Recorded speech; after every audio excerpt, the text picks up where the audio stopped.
Hi, welcome back and hello to new viewers. My name is Laura Bailey and I'm a Senior Lecturer in English Language and Linguistics at the University of Kent. I'm making this series of videos about getting ready to come and study with us. I'll tell you a bit about me and I'll give you one of my tips. You can see my previous videos in my channel and of course you can like and subscribe. In this video, I'm going to talk about a few things that I know are more relevant to mature students. Not all of them apply to everyone, obviously, because we're all different. And some of them will be relevant to you even if you're not a mature student. So, for instance, not all mature students have children and not all student parents are mature students.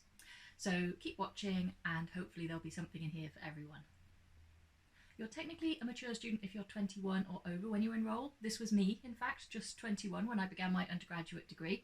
I've been working in retail for 3 years since I'd done my A-levels and was finding it unfulfilling, and the fees were just about to increase. So I decided to go back to the degree that I decided not to do when I was 18.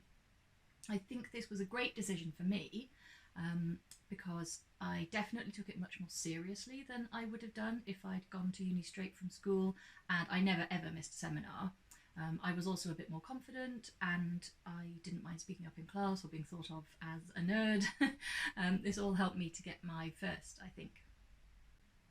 But I was only 21 still and I didn't have any responsibilities like kids, and I didn't feel very different from the 18 and 19-year-old students. Sometimes mature students feel quite out of place because they might be 20 years older than their classmates or have very different experiences and priorities.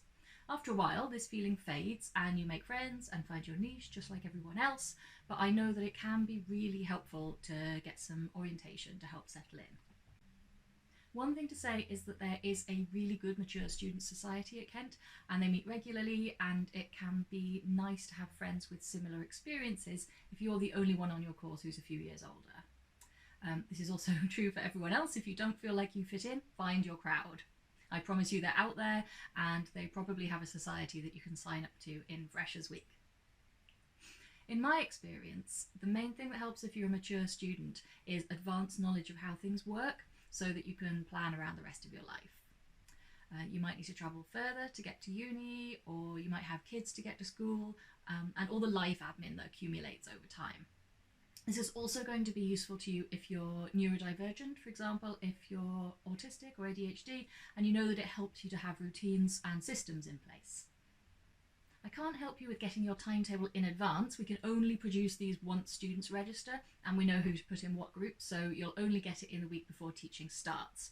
This can make life a little bit difficult with planning, so I would suggest talking to us if there's anything that is worrying you about this, and we might be able to offer you some general guidance.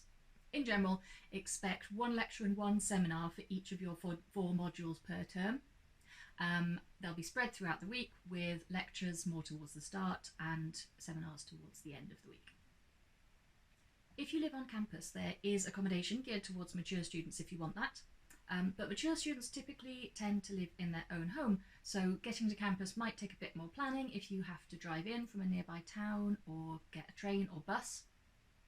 Parking on campus is really limited, so if you get there after about 8:30, be prepared for it to take a while to find a space.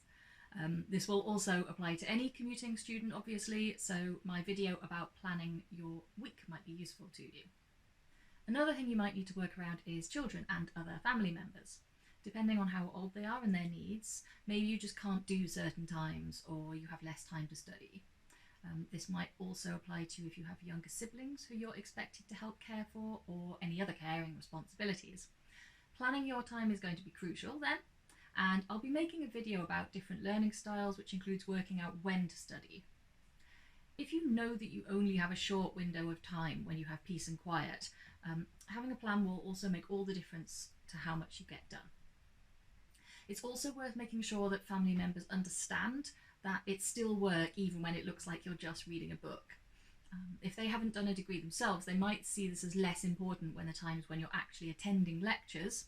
This is totally understandable, but do make sure that they know it's just as important, if not more so. I can't help with getting the cat to stop sitting on your notebooks though. So a range of tips this week. I hope some of it was helpful, and feel free to get in touch if you're coming to study with us and you want to ask about anything that I've mentioned. If you want to find me on Twitter, I'm Linguist Laura. I also have a blog about language, linguistlaura.blogspot.com. You can find our department at Kent ELLIA on Instagram and on Twitter, and we have a Facebook page. And of course you can go to kent.ac.uk for lots more information about studying at Kent and the department. And don't forget to subscribe so that you don't miss my next video. Bye!